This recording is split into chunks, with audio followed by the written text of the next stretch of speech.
You've probably heard that you can do it before, but do you actually know how to melt chocolate using your Instant Pot? Because let me tell you, it's actually not that hard.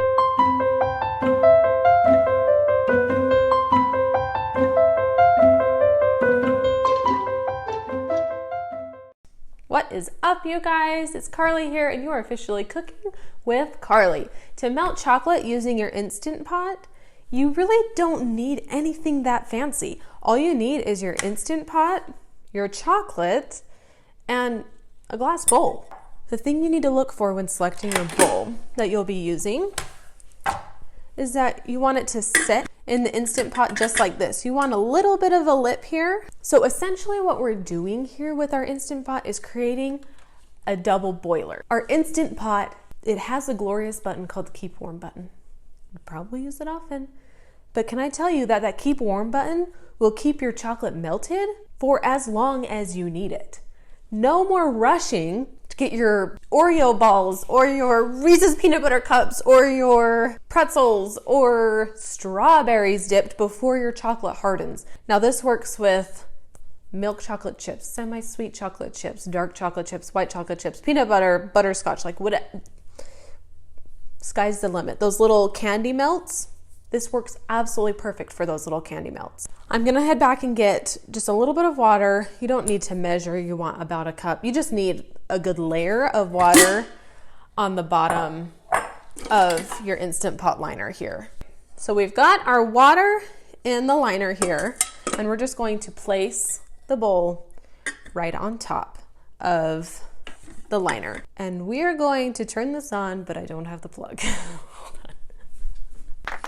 Okay, we're going to turn it on, and we just want to hit the saute button. Yours might be located somewhere else. Just look for a button that says saute.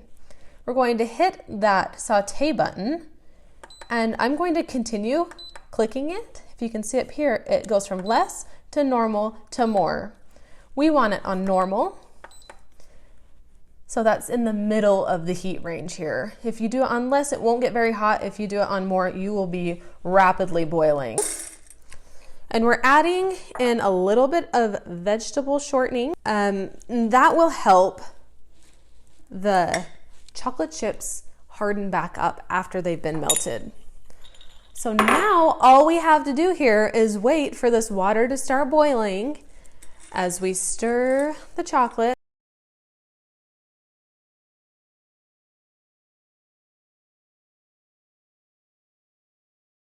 By the way, if you haven't already, make sure to hit that like button, give me a big old thumbs up, hit the subscribe button, and also that red notification bell so you... Take it! If you haven't already, make sure to hit that like button, give me a big old thumbs up, and if you're not already subscribed, make sure you do that too, and hit that notification bell so you're made aware every time I publish new content, which is 2 to 3 times a week. Make sure to comment down below. I'm actually really curious what you dip in chocolate. Voila, we have gorgeous melted chocolate. Okay, now I'm going to hit cancel and then the Keep Warm button. You are good to go to dip your Oreos, dip your whatever you're wanting to dip in your chocolate.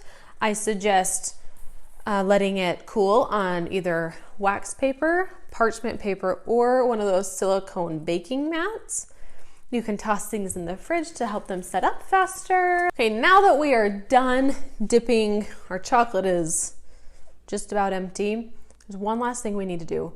We need to remove this bowl before it cools down so the bowl doesn't get stuck, okay?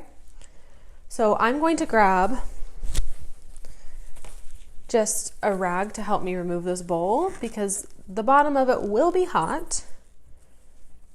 So we'll just remove it just like that. Now, if you forget and you press cancel, everything cools down and you can't get your glass bowl out, all you need to do is press saute again. And once the water starts boiling underneath there, the steam will loosen up that bowl and it will pop right out for you.